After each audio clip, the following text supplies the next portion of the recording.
Lisa Fantino. Not a day goes by when the drug war doesn't make the headlines. For lawmakers on Capitol Hill, it means funding, maybe a losing battle. For most of us, it means watching from the outside looking in. But for our guest tonight, it means life or death. For more than 25 years, he worked undercover for the feds, seeing things that most of us would never imagine. He's written a book, he's written 3 books chronicling his events, the bestseller Deep Cover, and his most recent, The Big White Lie. Tonight, we're face to face with Mike Levine. Welcome, Mike. Thank you, Lisa. Some interesting reading about your life story in these 3 books. Well, it's kind of like my old grandmother before she died said, life is like a dream, Michael. And I put the dream in 3 books. Strange dream. Unfortunately for Americans, I think what's going to happen is that these books will be reference material for historians and journalists in the future who will look back and, like the J. Edgar Hoover years, tell America what an incredible fraud was perpetrated on them years ago. I've done my part. I worked undercover for 25 years. I lost a son. I lost a brother to this so-called drug plague. And I put everything I know in 3 books. The Big White Lie for Americans should be a call to arms. It should be a loud and clear warning to America that you've let your justice system go. You've let criminal people in government take over. And there's only one way to stop it, through the power of the vote. And unfortunately, I think for just too many years, Americans have had the leave it to George attitude that our government is in the hands of good people who mean well. When you read The Big White Lie, you'll see that's absolutely not the case. Well, you worked for the DEA for many, many years. Yes. That agency was set up specifically to fight the drug war.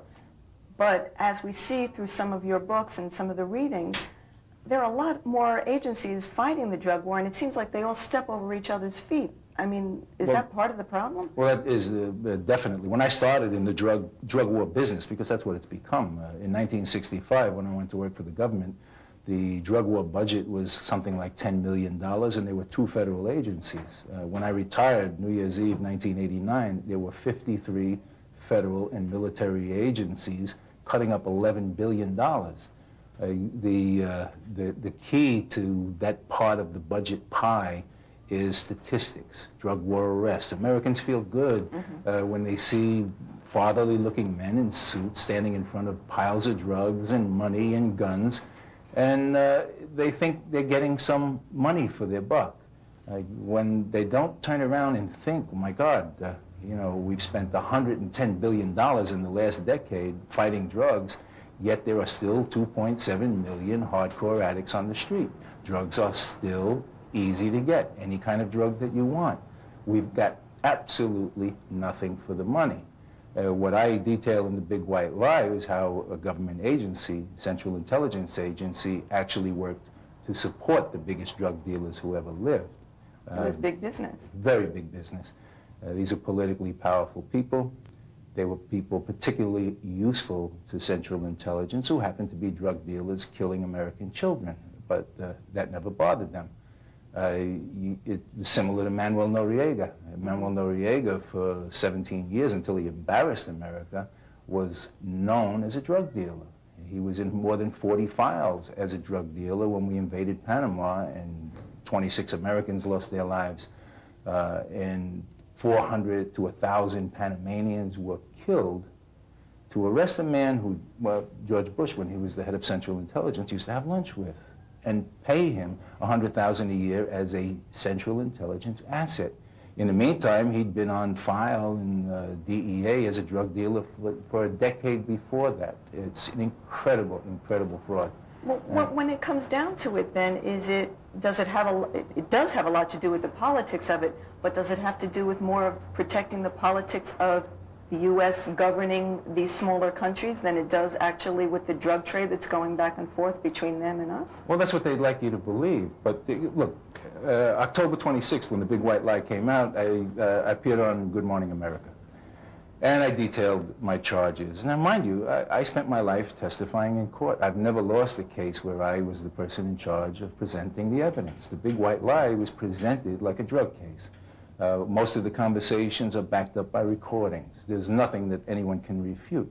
Well, a day later, very unlike Central Intelligence, Admiral Stansfield Turner, who wouldn't come on camera and face me, and I don't blame him. Speak. No, they won't, because it would have been like a man coming to a gunfight with a knife. I'm armed with truth.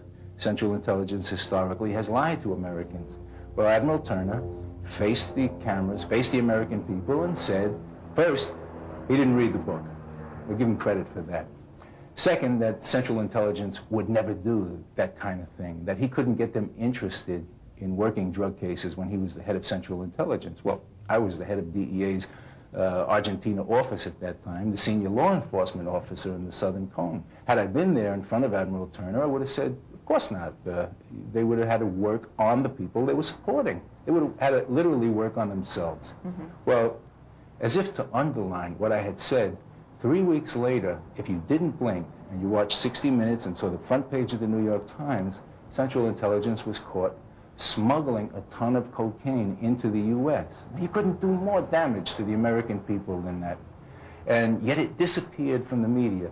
A ton of cocaine in the U.S., in my experience, is roughly the equivalent of dropping a small nuclear bomb on a city. It does immense damage. Well, they said it was undercover and it never made it to the street, right? Which was an absolute lie. Mr. Woolsey, the head of Central Intelligence, then, and of course they have access, in spite of the fact that they're regularly convicted of perjury, they're regularly convicted of lying to Congress, the media gives them open mics.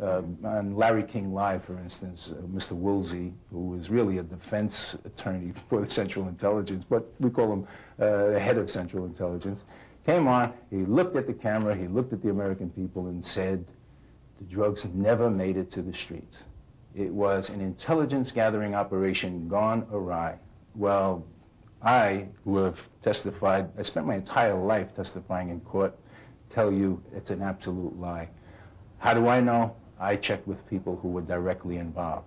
And they said that not only was 60 Minutes dead on when they said the drugs hit the streets and were distributed, but a lot more had hit the streets and were distributed. And a typical example of the way they work is they hire as their assets, quote-unquote assets, the top drug dealers in the world. Right. In The Big White Lie, I described how I lived with one of them, a woman called La Reina de Coca, the Queen of Cocaine. And Sonia Tala was a woman who used to sell drugs to Pablo Escobar. Pablo Escobar paid $100,000 just to meet this woman. And we were paying her. We not only paying her, but while she was living with me posing as her lover slash drug dealing partner in a luxury home in Tucson, Arizona, she was selling drugs and running guns and felt so safe, so much that she had a license to do so by Central Intelligence, that she sold drugs to 2 undercover DEA agents and was arrested. And when they found out who she was, she got the traditional Central Intelligence get out of jail free card.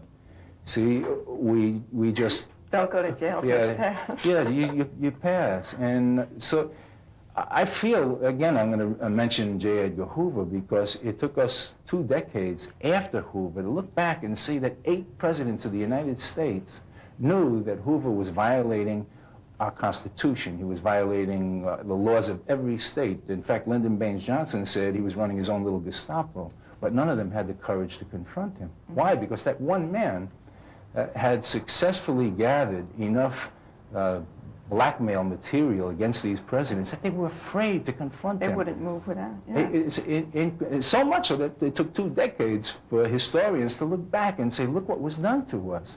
And can you imagine, if one man could do that, what Central Intelligence can do? Perhaps it explains things like Senator Kerry, after he investigated the Oliver North CIA Contra drug-running enterprise, came away and said, our covert agencies have converted themselves to channels for drugs. Now, that's a direct quote, but no one So they're profiting then with American taxpayer dollars. Exactly, exactly, and there's no oversight whatsoever. The last head of Central Intelligence had to convince, Mr. Gates, had to convince our Congress that while Mr. Casey was the head of Central Intelligence, and everyone knows that had Casey lived, he would have been indicted. And the number 3 man, Claire George, who was indicted and convicted of lying to Congress, the number 2 man had to convince our Congress that he didn't know what was going on, which should have immediately disqualified him.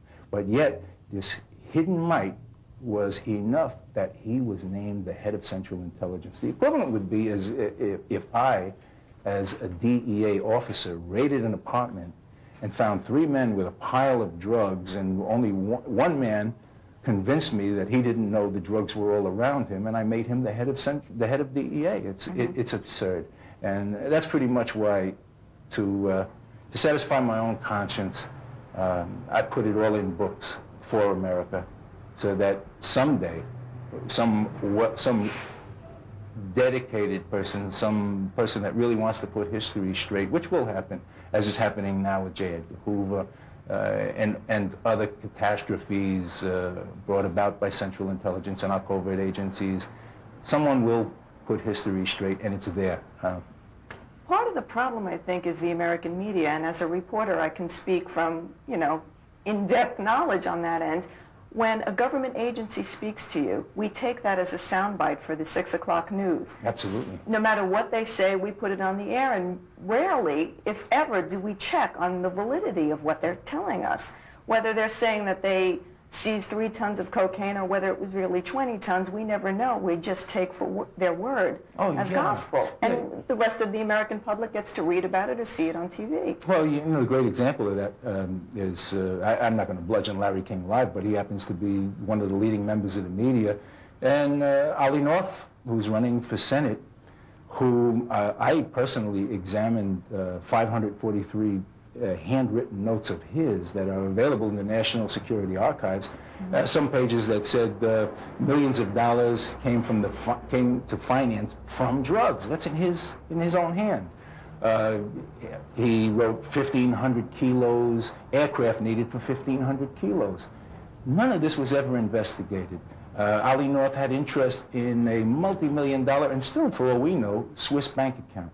Ollie North bought cars for cash, a car for cash that he had hoarded in a closet. Now, these are all the activities of a drug dealer. So here he is running for Senate, and a caller calls Larry King to try and ask him about that, and Larry King says, well, that's all been taken care of, and hangs up on him.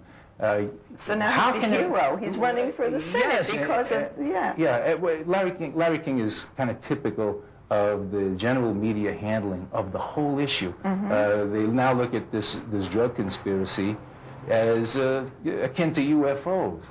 But the fact of the matter is, they've succeeded in making conspiracy make people's eyes roll up in their heads when you mention the word conspiracy. But I've put thousands of people in jail for conspiracy. Right.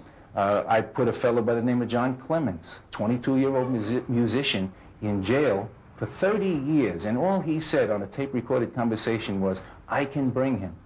He had nothing to do with the drug deal. He showed a drug dealer how to meet the smuggler, a location, and was present. He made no money from it, but he was guilty of conspiracy and constructive possession and was sentenced to 30 years in prison. Now you compare that with Ollie North saying 10 million came from financing drugs in his own handwriting, the kind of money expenditures he had. There's an overwhelming amount of evidence that should have been put before grand juries. So he orchestrated the biggest government conspiracy, and he's now running for political office. Yes, and you have the media rubber stamping it. The question everyone has to ask is, Senator Kerry, you said, direct quote, our covert agencies have converted themselves to channels for drugs. Senator D'Amato, you said, it's mind-boggling. We tax Americans billions to fight drugs, and we're in bed with these guys. Well, senators, why has no one gone to jail? That's the burning question to someone like me who spent his life undercover as a narcotic agent, who's lost more friends than I want to think of for ounces and grams of coke, murdered on the streets in the so-called war on drugs. Well, I've lost a son, a New York City policeman, killed by drug addicts. I lost a brother who was a drug addict. So we have a right to know. I don't think you can find an American citizen who hasn't been affected very personally. We have a right to know from these people. We have a right to know, for instance, why we spent millions of dollars for the Walsh report, Special Prosecutor Walsh, who ostensibly was investigating the same series of events that led to the Kerry quote about drugs. Yet in this massive report, he doesn't even mention drugs. Why? Something is really wrong. And again, I've put my heart in these books, and I'm going to forget about it. I'll go as long as the public is interested, and I'm going to go back to what I had started out to do years ago, writing fiction with my wife, and who co-wrote this with me, by the way, Laura Levine, who's my savior. Well, we want to hear more, and you do too. I'm sure we'll be back with Mike Levine right after this. I feel like I live in a war zone. We'll take you to the street. You have to be on your toes. You have to be on your toes, and you have to be aware of what's going on around you. We'll take you to the courtroom. You can't keep on building more courtrooms and more judges to try more cases. It doesn't work. We'll take you up close to the 101st Precinct in Queens, New York. Follow the cops, the lawyers, the judges behind the scene to see how the justice system works. It's real life. The System, a weekly series on Court TV. Hi, if you're just joining us tonight, our guest is Mike Levine, former DEA agent who's chronicled some of his interesting battles against the drug war in his latest book, The Big White Lie. Mike, we were talking about Oliver North and the government conspiracy to fund the Contra rebels in Nicaragua with drug money. I mean, the American government, the American public at large seems to have forgotten all about that, and now they're seeing this man as a politician, a candidate who's going to possibly be elected based on his popularity more than his politics. Well, again, it's clear to anyone with experience like myself investigating criminal cases that probably the main reason Oliver North, the evidence against Oliver North was never heard by a grand jury of Americans is because had Oliver North been indicted for drugs, Oliver North was not what you'd call, as we say on the street, a stand-up guy. When he was hawking, he's going to take everyone with him. When he was hawking his book, by the way, which has almost nothing. I think there's one page that he devotes to drugs in this so-called truthful book, and in it he says that they investigated the heck out of me, and if there was something to it, I would have been indicted. Well, it's just not true. He was never investigated. It was never put before a grand jury.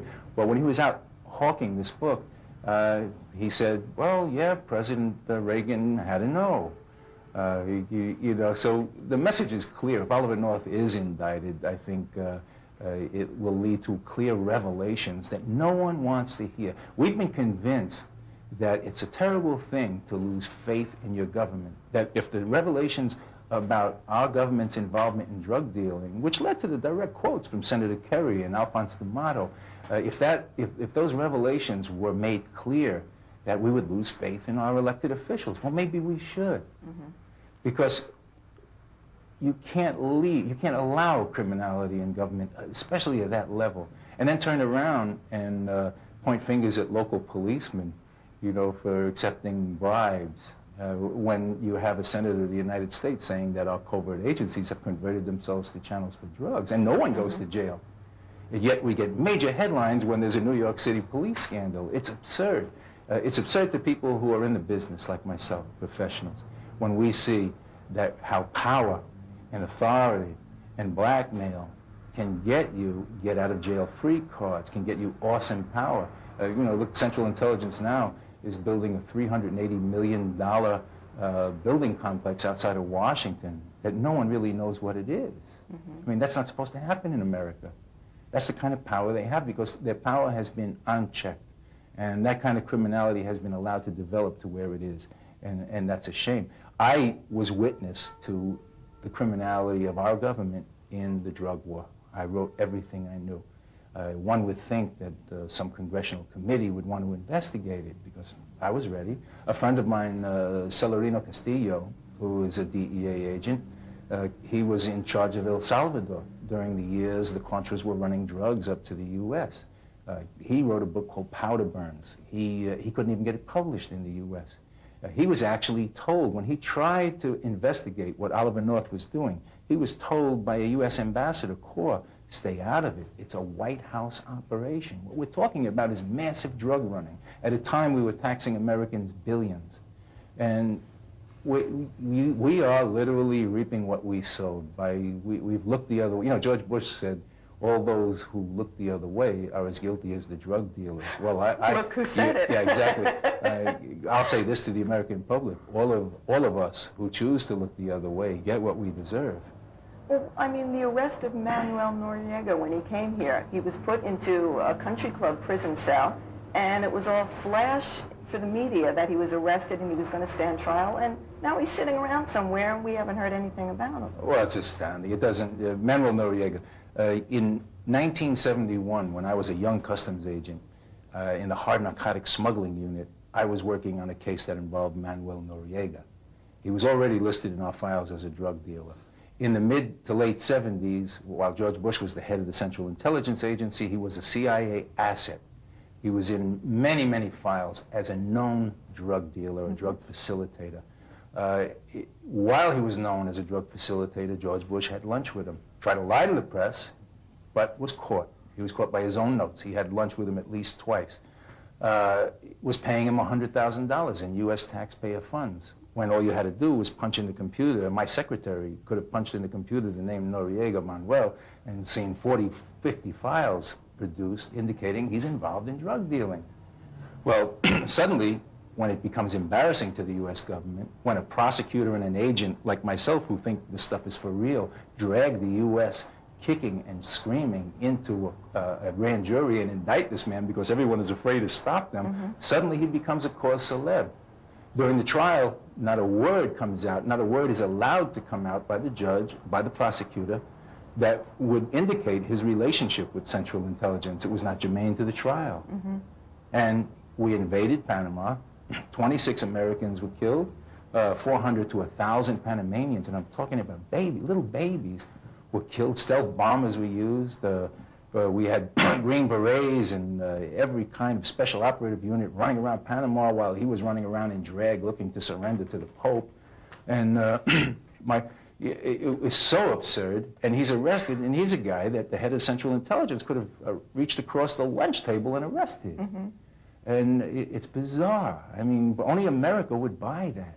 Well, I mean, you deal with informers. That's part of your job when you were an agent, to deal with informers all the time. Have you ever heard of dealing with an informer with paying him before he delivers, or paying him and then telling him he can't go to jail? Isn't it usually a plea bargain where the jail time is maybe cut, but you don't give them billions to walk away with? Yeah, and that's why the Noriega case after the arrest is even more fascinating. What a study it is. They made deals with people in jail who were so much worse, drug dealers, so much worse a threat to the United States than Noriega ever could be. We paid in excess of $3 million to informers who were in jail to testify. We gave up in excess of 1,000 years of sentences to horrendous people. And some of them never even testified, all on deals with informers to testify against Noriega. Why? Because he was a political embarrassment. But with the help of the media, what happened was the invasion was heralded as something wonderful. Lee Atwater, who's now dead, he was then the head of the Republican Party, called it exactly what it was. He said it was a political bonanza. And that's what all those people died for. And that's what drugs continues to be, a political bonanza, you know. Well, now we're seeing a resurgence of heroin. In the 80s it was cocaine, and now heroin's taking over the streets again. Is this part of the cycle? I mean, are the drug dealers and the politicians and the CIA orchestrating what comes and what goes and what's on the free market? And yeah, well, I described the cycle pretty good in the book, but this is in essence what the cycle is. Election time comes, and we are winning. Every election time we are winning. We've turned the corner in the drug war. Every president that we've had since Nixon has turned the corner on the drug war, and they have statistics to prove we're winning. Now they win or lose. If the election is over, now the bureaucrats take over because they need more money for their budget. We are then losing. And this, in essence, is what happened. Only now it's a little more complicated because what's happened to add to the mix is that we no longer have the Cold War to occupy our intelligence agencies. So they need another enemy to fight. They need as many enemies as they can. You know, how else do you build $280 million complexes? So what's the greatest clear and present danger are drug dealers. So now you have even the CIA with a non-disclosed drug fighting budget. You know, it's like giving Willie Sutton money to fight bank robbery. You know, it's so bizarre.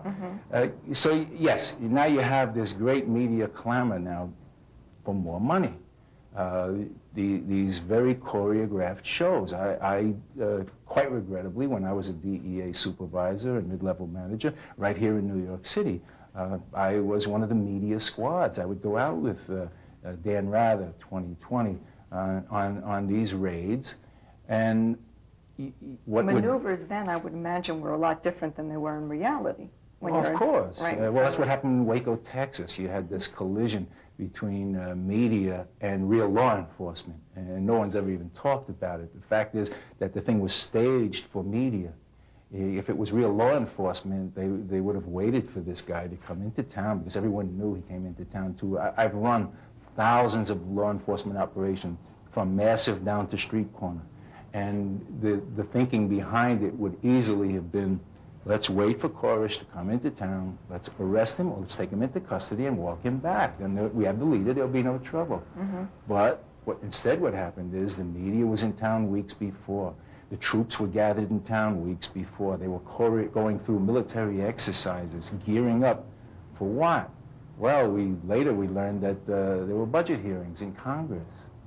So all of those lives were literally given or wasted in pursuit of this media law enforcement, this media war in law enforcement, which is all it was.